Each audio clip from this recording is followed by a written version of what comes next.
Bonjour et bienvenue sur ma chaîne Les Petites Infos de Nat. Je m'appelle Nathalie Martin et je dirige Alfort Secrétariat depuis un peu plus de 14 ans, un service d'assistance juridique et de formalité. Dans cet épisode, j'avais envie de te parler de spiritualité.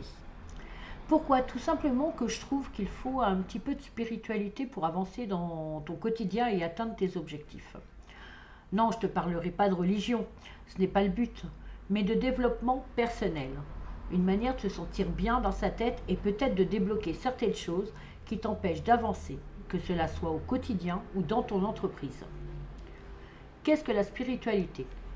Avant d'aller plus loin, il faut bien définir ce qu'est la spiritualité.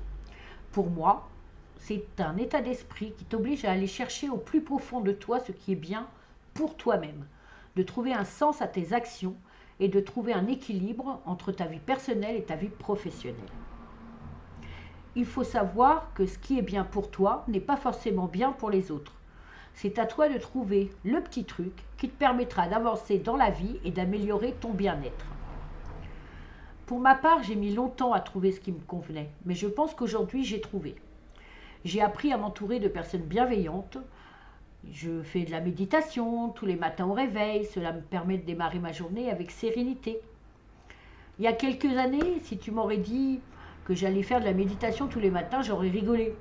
Mais en fait, je l'ai testé à un moment de ma vie où j'en avais le plus besoin et cela m'a fait un bien fou.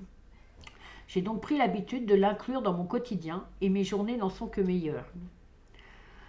La spiritualité m'a appris énormément de choses. Je suis quelqu'un qui m'énerve beaucoup.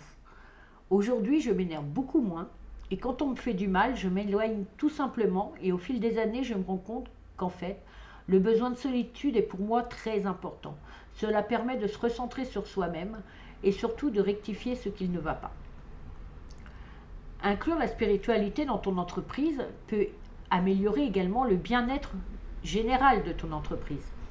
Elle t'aide à gérer le stress, à renforcer ta résilience face aux défis. Tu obtiens en plus une mentalité positive même dans les moments difficiles. Et crois-moi, tu en auras.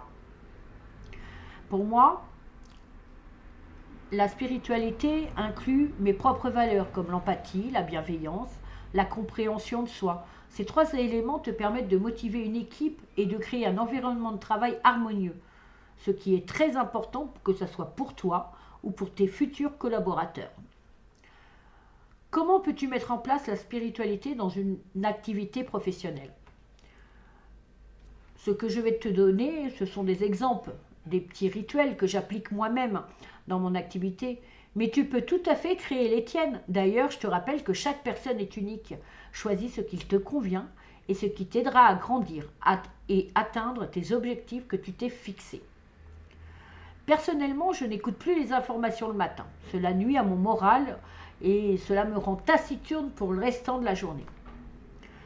Je fais ma petite méditation tous les matins, selon mon inspiration, mon humeur du moment. T'en trouves beaucoup sur YouTube. Moi, je les trouve en tout cas sur YouTube. J'ai plusieurs personnes que je suis, dont Cédric Michel, que je suis aussi. Si j'arrive pas à dormir le soir, j'écoute également une petite méditation pour le soir pour me détendre et évacuer tout le stress de la journée. Je te dis pas de faire pareil. Ce sont mes trois petits rituels que je fais souvent et cela me fait un bien fou. Trouve tes propres rituels. Plus tu les feras souvent et plus cela deviendra des habitudes que tu feras tous les jours. Inclure la spiritualité devient une démarche personnelle pour ton propre développement personnel. Il n'y a pas de bonne ou de mauvaise manière de la pratiquer. L'essentiel, c'est que tu prennes conscience de ce qui résonne en toi, de créer des éléments qui sont inspirants pour toi et surtout qui t'aident à avancer et surmonter les obstacles que tu vas rencontrer tout au long de ton activité. Voilà, c'était mon petit mot du jour. J'espère que ça t'a plu. Je te remercie de m'avoir écouté. Et puis, si cet épisode t'a plu, tu peux t'abonner. N'hésite pas à partager aux personnes qui en ont besoin. Parce qu'aujourd'hui, je pense que la spiritualité est quelque chose de très important dans le développement personnel d'une personne. Donc, n'hésite pas à partager. Ciao, ciao, à plus tard.